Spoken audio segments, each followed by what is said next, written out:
আল্লাহ বলতেছেন ইন্নাহু মান ইউশরিক বিল্লাহি ফাকাদ হারামাল্লাহু আলাইহিল জান্নাহ ওয়া মাওয়াহুন নার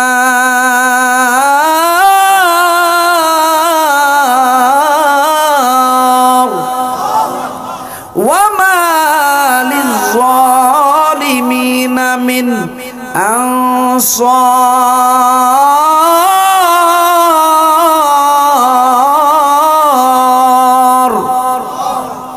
আল্লাহ রাব্বুল আলামিন বলছেন, বান্দারে তুমি যদি শিরিক গুনাহ করো আমি আল্লাহ সব গুনাহ বরদাস্ত করব। শিরিক গুনাহ করনেওয়ালার জন্য আমি জান্নাত হারাম ঘোষণা করব। শিরিক করব?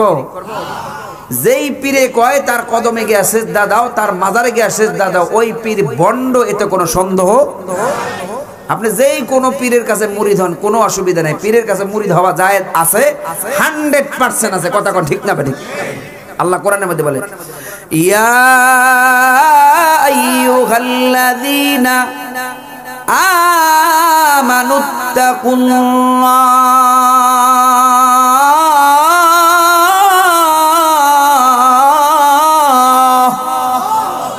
ওয়া কুনু মা'আস সাদিকিন।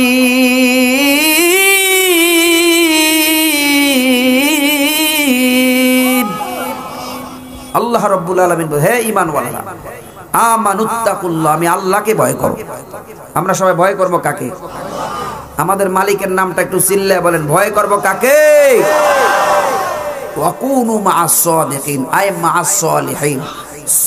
সালিহিন, সিদ্দিকিন, উলামায়ে কেরাম, এদের সাথে থাকার জন্য আল্লাহ বলেছেন। জোরে কোন আল্লাহু আকবার।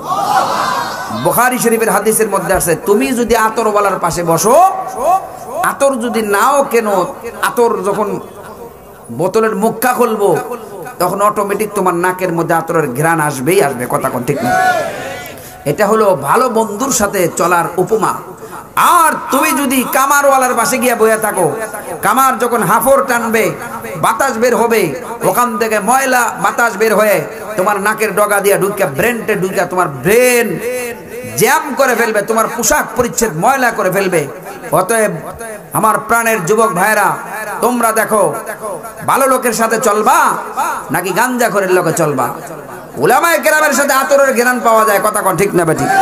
আর গাঞ্জাখোরের লোকে গেলে গাঞ্জার গন্ধ পাওয়া যায়।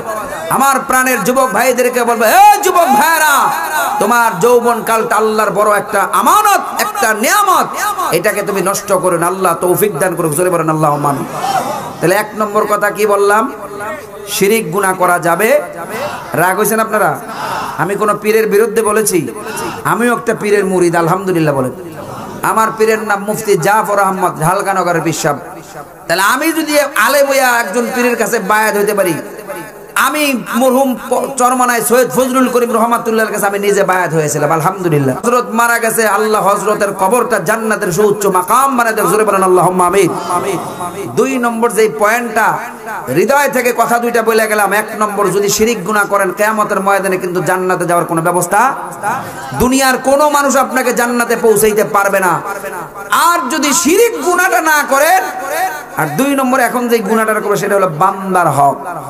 কার হক? বান্দার। আমাদের সমাজের মধ্যে বান্দার হকটা আমরা এমন করে খাই, মজা করে খাই। কথা কর ঠিক না বেঠিক? আইল ঠেলতে ঠেলতে আরেকবারের ক্ষেতের মধ্যে দুই হাত চলে যায়। আপনি যে দুই হাত পর্যন্ত চলে গেলেন, বুখারী শরীফের হাদিস আপনি শুনে রাখুন।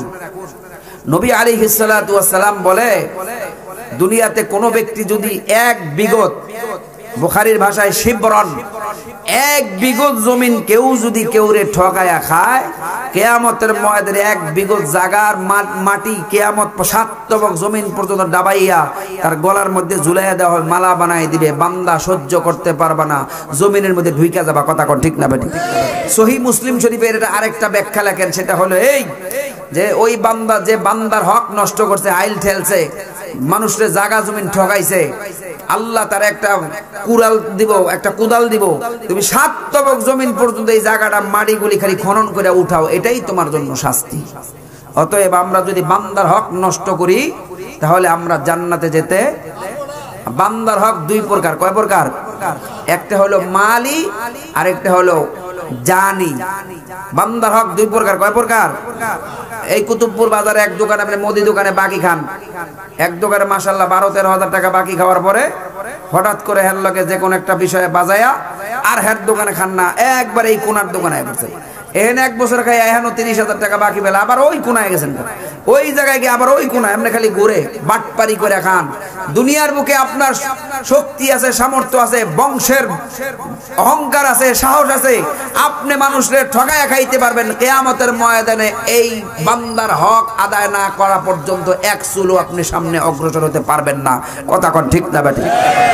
তাইলে বান্দার হক দুই প্রকার। 1 নম্বর হলো মালি, 2 নম্বর যদি কোনো মানুষকে অনর্থক হত্যা করে সেও কিয়ামতের ময়দানে জান্নাতে যেতে পারবে না। শুনুন তার দলিল, কোরআন শরীফের সূরা মায়েদা 6 নম্বর পারার 12 নম্বর পৃষ্ঠা আল্লাহ বলতেছেন কি? আল্লাহ বলেন, আন্নাহু মান ক্বাতালা নাফসাম বিগাইরি নাফস আও ফাসাদ